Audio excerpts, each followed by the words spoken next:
Assalamualaikum my YouTube family. Hope you all are doing great. Welcome back to the series of lessons on the parts of speech. Today we are gonna learn about indefinite pronouns, relative pronouns and reciprocal pronouns. So let's get started. First of all, we will talk about indefinite pronoun.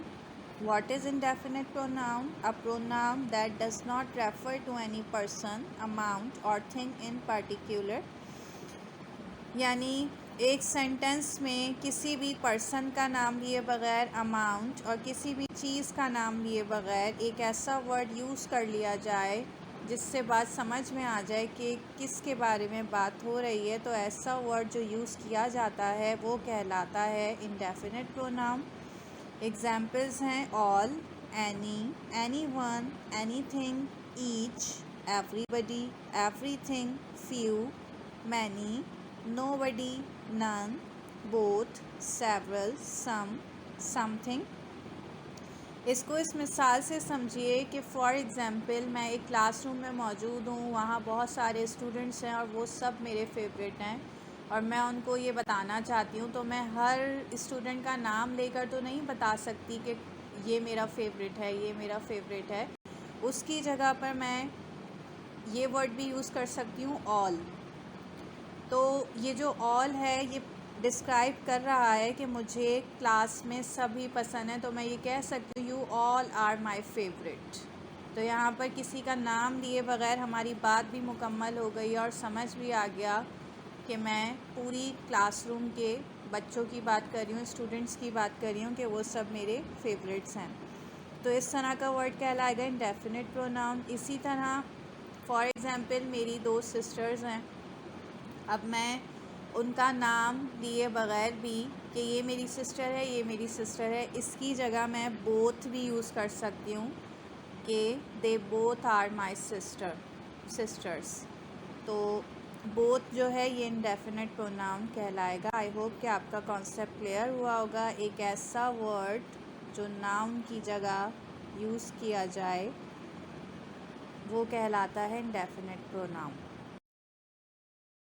Look at these examples. Nobody likes pizza.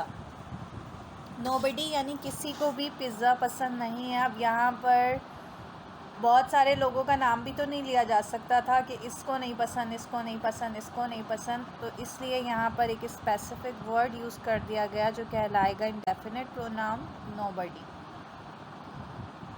इसी तरह each tree has fruits. यहाँ पर trees का नाम लेने के बजाय each का वर्ड यूज़ कर दिया गया है। Each is an indefinite pronoun. I have eaten everything in my fridge, यानी फ्रिज में जितनी भी चीज़ें थी वो सब मैं खा चुकी हूँ। एवरीथिंग यहाँ पर इंडेफिनिट प्रोनाउन के तौर पर यूज़ किया गया है। अब फ्रिज में बहुत सारी चीज़ें थीं, उनका नाम भी तो नहीं लिया जा सकता था, इसलिए यहाँ पर उनका नाम लिया जाता तो वो नाउन नहीं होता। नोबडी में भी इसकी जगह लोगों का नाम लिया जाता तो वो नाउन कहलाते, तो उसकी जगह नोबडी यूज़ कर दिया है। अब यहाँ पर ट्रीज़ का नाम लिया जाता तो यहाँ भी इसलिए ईच का वर्ड यूज़ कर दिया गया, वो भी नाउन कहलाता। और यहाँ पर एवरीथिंग भी यूज़ किया गया है, इसकी जगह चीज़ों का नाम यूज़ किया जाता तो वो नाउन होता, इसलिए यहाँ पर एवरीथिंग यूज़ कर दिया गया है कि अब बात समझ में आ रही है कि फ्रिज के अंदर जितनी भी चीज़ें थीं वो सब मैं खा चुकी हूँ। आई होप कि आपका कॉन्सेप्ट क्लियर हुआ होगा। Let's talk about relative pronouns. Pronouns that are used to join और relate to different clauses together, यानी दो जुमलों को आपस में जोड़ने के लिए जो अल्फाज यूज़ किए जाते हैं वो रिलेटिव प्रोनाउन कहलाते हैं। यानी सेंटेंसेस में जब WH वर्ड्स कनेक्टर्स के तौर पर इस्तेमाल हों तो वो रिलेटिव प्रोनाउन कहलाएंगे। एग्जाम्पल्स हैं who, whomever, whichever, that, who, whom, which, whoever। इनके यूज़ के बारे में, इनका यूज़ किस तरह किया जाएगा, ऑलरेडी मैं प्रीवियस वीडियोस में बता चुकी हूँ। अगर आपने अभी तक मेरी वीडियोस को वॉच नहीं किया तो डिस्क्रिप्शन बॉक्स में हर वीडियो का लिंक मौजूद है, आप वहाँ से भी वॉच कर सकते हैं। Let's talk about its examples. Look at these examples. The cyclist who won the race trained hard, यानी वो साइक्लिस्ट जो रेस जीता उसे हार्डली ट्रेन किया गया था। तो यहाँ पर who as a connector use किया गया है और ये डिस्क्राइब कर रहा है पर्सन को कि किसके बारे में बात हो रही है, इसलिए यहाँ पर हु का यूज़ किया गया है। Spaghetti which we eat at least twice a week is one of my family's favorite meals, यानी स्पैगेटी जो हम वीक में हफ्ते में 2 बार खाते हैं वो मेरी फैमिली के फेवरेट खानों में से है, फेवरेट डिशेस में से है।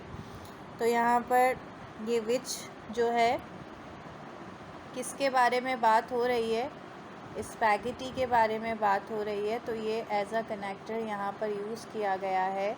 ये बता रहा है कि which thing are we talking about, कि हम किसके बारे में बात कर रहे हैं। आई होप कि आपका कॉन्सेप्ट क्लियर हुआ होगा। Let's talk about reciprocal pronoun. A reciprocal pronoun is a pronoun that indicates a reciprocal relationship, यानी एक ऐसा प्रोनाउन जो बाहिमी रिलेशनशिप की तरफ इशारा करता है, इंडिकेट करता है, वो कहलाता है रेसिप्रोकल प्रोनाउन। एग्जाम्पल इसकी होती हैं each other and one and other. ये एग्जाम्पल्स हैं। ईच अदर कहाँ यूज़ किया जाएगा? जब हम दो चीज़ों के और दो पर्सन्स के बारे में बात करेंगे, हम ईच अदर यूज़ करेंगे। और वन एंड अदर जब हम दो या दो से ज़्यादा चीज़ों और लोगों के बारे में बात करेंगे तब हम वन एंड अदर यूज़ करेंगे। मिसाल के तौर पर अगर मैं ये कहना चाहती हूँ कि तानिया और सानिया एक दूसरे की मदद करती हैं, मैं ये कहना चाह रही हूँ, तो मैं उसके लिए क्या वर्ड यूज़ करूँगी? क्योंकि मैं दो लोगों की बात करूँगी तो मैं कहूँगी Tania and Sania help each other, यानी तानिया और सानिया एक दूसरे की मदद करती हैं। तो यहाँ पर तानिया और सानिया के जो बाहिमी रिश्ते की तरफ जो वर्ड इशारा कर रहा है, जो इंडिकेट कर रहा है, वो है ईच अदर। तो ईच अदर यहाँ पर रेसिप्रोकल प्रोनाउन हो जाएगा।